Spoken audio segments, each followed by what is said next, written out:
안녕하십니까. 단어준지의 생각정리입니다. 이번 시간에는 평범하게 사는 방법에 대한 이야기를 해보도록 하겠습니다. 평범하게 사는 방법에 대해서 이야기를 한다고 하니까 좀 생뚱맞은 주제가 아닌가 싶습니다. 우린 이미 평범하게 살고 있기 때문입니다. 많은 유튜브나 책에서는 성공하는 방법, 특별한 인생을 사는 방법에 대한 이야기를 하지, 평범하게 산다는 거는 너무나 자연스러운 것이기 때문에 그거에 대한 방법이 있나 이런 생각을 하기가 쉽습니다. 평범하게 사는 방법에 대한 생각을 하게 된 계기는 최근에 로기완이라고 하는 영화와 이팡용병이라고 하는 웹툰을 보게 되었는데요. 이 영화와 웹툰에는 모두 가족의 소중함과 평범한 삶에 대한 이야기를 담고 있기 때문입니다. 로기완이라고 하는 영화는 내가 가진 모든 것을 버리고 사랑을 찾아 떠나는 그 송중기의 모습이 있고요. 그리고 이팡용병은 능력이 출중한 그 주인공이지만 가족이 가장 중요하고 그리고 평범한 삶을 살고 싶다고 여러 번 얘기하거든요.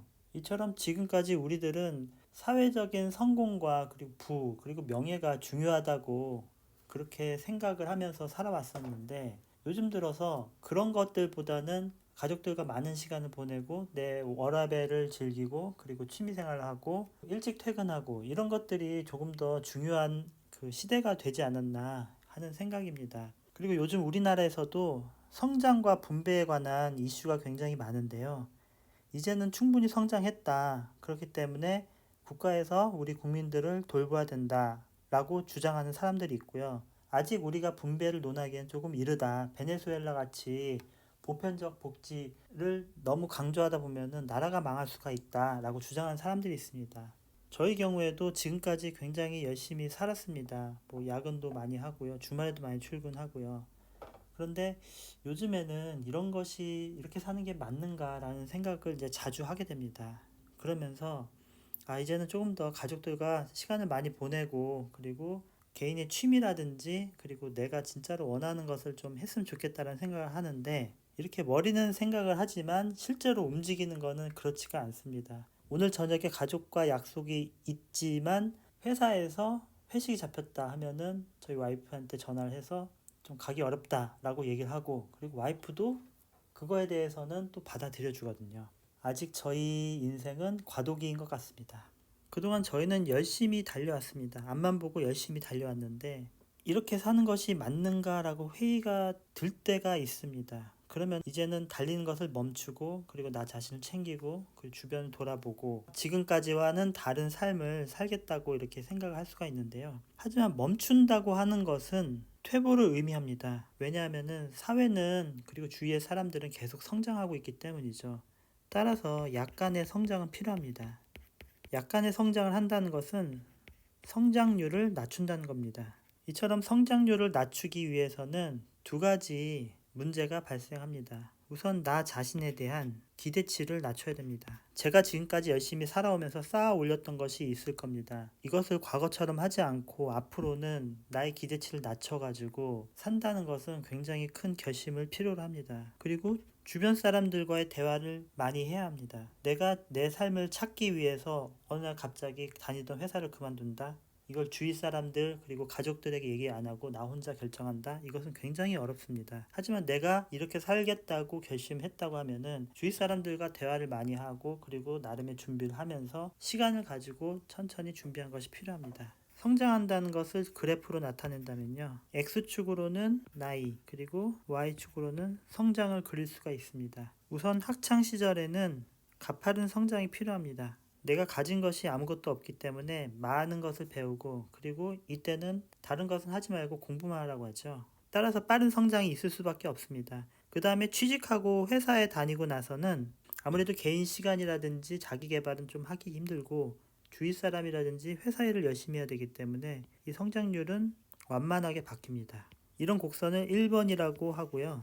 1번 곡선과 다른 2번의 곡선을 보이는 사람도 있습니다. 학창 시절에는 좀 공부를 열심히 하지 않았지만 사회에 진출하고 나서는 이렇게 가파르게 성장하는 사람들도 있습니다. 이것을 2번이라고 해보겠습니다. 1번의 사람이든 2번의 사람이든 열심히 살다 보면은 어느 날 갑자기 신호가 올 때가 있습니다. 내가 이렇게 나 자신을 버리고 앞만 보고 달려가는 것이 맞는 것인가? 그리고 이제 멈출 때가 되지 않았나 하는 신호가 오게 됩니다.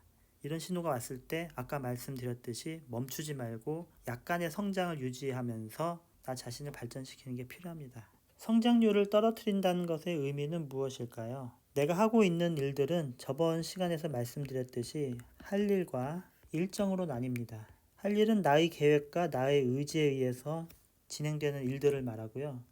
일정은 타인에 의해서 계획되고 진행되는 일들을 말합니다. 이런 일정의 장점은 저희는 사회적 동물이죠. 사회적 가치를 가집니다. 그리고 재미도 있습니다. 보람도 있고 화려합니다. 저희가 행사를 가거나 회의를 하거나 이벤트를 한다든지 이런 일들이 일정에 해당이 되고요. 일정의 단점도 존재합니다. 많은 시간을 사용을 합니다. 돈도 많이 깨지죠. 할 일의 장점은 나를 돌아볼 수 있게 됩니다. 돈도 적게 들죠. 할 일의 단점은 일정의 장점에 반대가 됩니다. 사회적으로 무가치하고요. 재미도 없고 지루합니다. 보람도 별로 없습니다. 그리고 결과물도 별로 좋지 않습니다. 핵심 철학을 정해보도록 하겠습니다. 평범하게 살기 위해서 성장률을 떨어뜨리고 할 일과 일정의 균형을 잡는 삶을 살자. 하지만 문제가 발생합니다. 할 일과 일정의 균형을 맞추려고 했지만 할 일은 줄어들고 일정으로 하루를 다 채우게 됩니다. 왜 이런 일들이 생기게 될까요? 저의 생각은 최선의 선택이 꼭 좋은 결과를 가져오는 것은 아닌 것 같습니다. 저희가 더우면 어떻게 하죠? 에어컨을 켭니다. 그래서 당장은 시원하지만 지구의 온도가 높아지는 결과를 낳게 됩니다. 그래서 에어컨을 더 틀어야 되죠. 가족을 위해서 많은 돈을 벌기 위해서 야근을 많이 했습니다. 그러면 가족이 행복해져야 되는데 가족 간의 대화는 줄어들고 아이들은 저를 이해를 못하고 아내는 저를 돈을 버는 기계로 생각을 합니다. 부모는 자식이 잘 되라고 잔소리를 많이 합니다. 하지만 이 잔소리를 많이 해서 서울대를 가면 다 서울대를 갔겠죠. 열심히 일을 해서 승진을 합니다. 승진을 하면은 행사나 회의가 많아집니다. 제가 직접 해야 될 할 일이 줄고 일정이 많아집니다. 그리고 업무가 정치의 영역으로 갑니다. 그리고 우리 사회는 사람을 갈아 넣어서 효율을 극대화하는 시스템을 갖고 있습니다. 그러다 보니까 애를 낳지 않습니다. 반복되는 일상이라고 얘기하면은 어감이 좋지 않습니다. 나쁜 거라고 생각을 하지만 그렇게 해야 됩니다. 반복되는 일상을 만들어야 됩니다. 내가 만드는 거는 초라하고 부족하고 결과물이 좋지 않습니다. 내가 만든 음식은 맛이 없고 내가 그린 그림은 별로 멋이 없고 제가 부른 노래는 별로 듣기 좋지 않습니다. 모두 부족합니다. 사 먹는 게 합리적이고 유명한 가수가 부른 노래를 듣는 것이 좋습니다. 하지만 이렇게 살아서는 할 일과 일정의 균형을 맞출 수가 없습니다. 다음같이 수정 철학을 만들어 보겠습니다. 삶의 범위를 축소하고 가치가 적은 곳에 시간을 쓰면서 반복된 하루를 보내자. 삶의 본질은 일정이 아니라 할 일에 있다. 감사합니다.